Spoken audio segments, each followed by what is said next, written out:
नमस्कार दोस्तों। आज हम एक ऐसे टॉपिक पर बात करने जा रहे हैं जो कि यूथ की सबसे बड़ी प्रॉब्लम है, वो है ओवर थिंकिंग। सबसे पहले हम ये जानेंगे कि ओवर थिंकिंग क्या होता है और इससे हम छुटकारा कैसे पा सकते हैं। तो चलिए शुरू करते हैं। ओवर थिंकिंग एक ऐसी चीज होती है जब हम किसी बात को जरूरत से ज्यादा सोचने लग जाते हैं। छोटी छोटी बातें भी हमारे दिमाग में रिपीटेडली चलने लगती हैं और हम उन्हें एनालाइज करते रहते हैं। ये एक साइकिल बन जाती है जिसमें हम कंटिन्यूसली एक ही चीज को लेकर टेंशन लेते रहते हैं। फॉर एग्जाम्पल, अगर आपने किसी से कुछ बोला है और फिर आप बार बार सोचने लगते हैं कि उसने क्या सोचा होगा, आपने ठीक बोला या नहीं, और क्या आपको कुछ और बोलना चाहिए था, तो ये ओवर थिंकिंग होती है। ये आपको मेंटली एग्जॉस्टेड कर सकती है और डिसीजन मेकिंग में भी प्रॉब्लम क्रिएट कर सकती है। चलिए हम इसको और डिटेल से समझते हैं एक स्टोरी के थ्रू।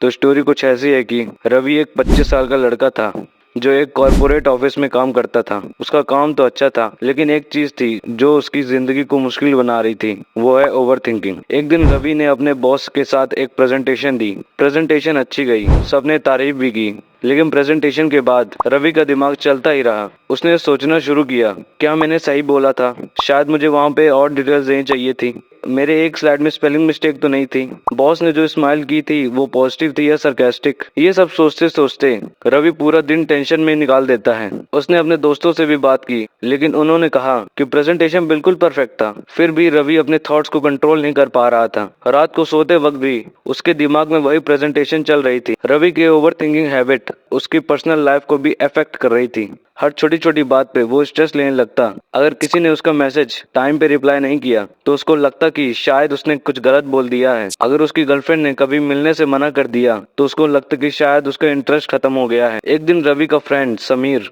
उससे मिलने आया। समीर ने रवि को बहुत टेंस देखा और पूछा, क्या प्रॉब्लम है रवि, तू इतना स्ट्रेस क्यों रहता है? रवि ने सब कुछ समीर को बताया। समीर ने कहा, ये ओवर थिंकिंग ही तेरा सबसे बड़ा दुश्मन है। तू छोटी छोटी बातों को लेकर ज्यादा स्ट्रेस लेता है। रिलैक्स कर, सब कुछ परफेक्ट नहीं हो सकता, हर चीज को एनालाइज करने की जरूरत नहीं है। समीर ने रवि को कुछ माइंडफुलनेस एक्सरसाइजेस और मेडिटेशन टेक्निक्स बताई। रवि ने उन्हें ट्राई किया और धीरे धीरे उसने अपने थॉट्स को कंट्रोल करना सीखा। उसने अपनी रूटीन में ब्रेक्स लेना शुरू कर दिए और अननेसेसरी बातों को इग्नोर करना सीखा। थोड़े टाइम के बाद रवि ने फील किया कि उसका स्ट्रेस लेवल कम हो गया है और वो ज्यादा प्रोडक्टिव और हैप्पी फील कर रहा है। ओवर थिंकिंग को कंट्रोल करके उसने अपनी लाइफ को एंजॉय करना सीख लिया। इस स्टोरी से हमें ये सीखने को मिलता है, ओवर थिंकिंग सिर्फ हमारे स्ट्रेस को बढ़ाता है और जिंदगी को मुश्किल बनाता है। कभी कभी हमें चीजों को छोड़ देना और रिलैक्स करना भी जरूरी है। और इधर आती है सबसे बड़ी बात कि ओवर थिंकिंग को कंट्रोल कैसे किया जा सकता है। तो चलिए इस बारे में भी बात कर लिया जाए।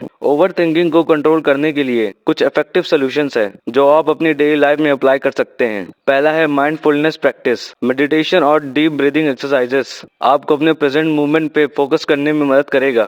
ये टेक्निक्स आपके थॉट्स को काम करने में बहुत इफेक्टिव है। Second, right it down. इसका क्या मतलब होता है? अपने थॉट्स और वरीज को लिखने से आप उन्हें एक्सटर्नलाइज कर सकते हैं। इससे आपको एक क्लैरिटी मिलेगी और आप उन्हें ऑब्जेक्टिवली देख सकते हैं।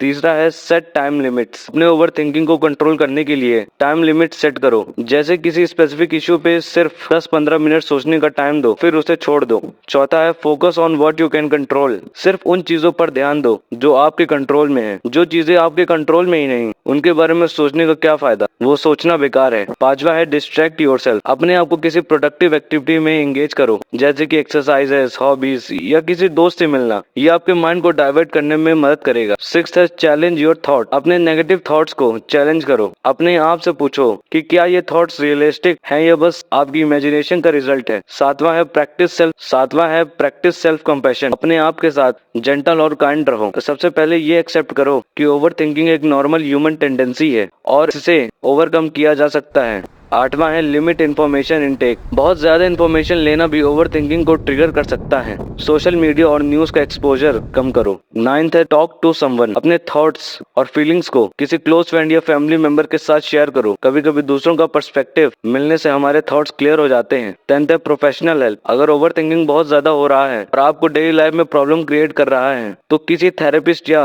कंसीलर की मदद लेना कंसिडर करो। इन सोल्यूशंस को अपने रूटीन में शामिल करके आप धीरे धीरे ओवर थिंकिंग को कंट्रोल कर सकते हैं और अपने मेंटल वेलबींग को इम्प्रूव कर सकते हैं। तो ये तो सब कुछ ओवर थिंकिंग के बारे में। आप इसके बारे में क्या सोचते हैं नीचे कमेंट में जरूर बताइए। और आपको ये वीडियो पसंद आई हो तो वीडियो को लाइक करके चैनल को सब्सक्राइब कर दीजिए ताकि आपको सारे नोटिफिकेशन मिलते रहें। Thank you.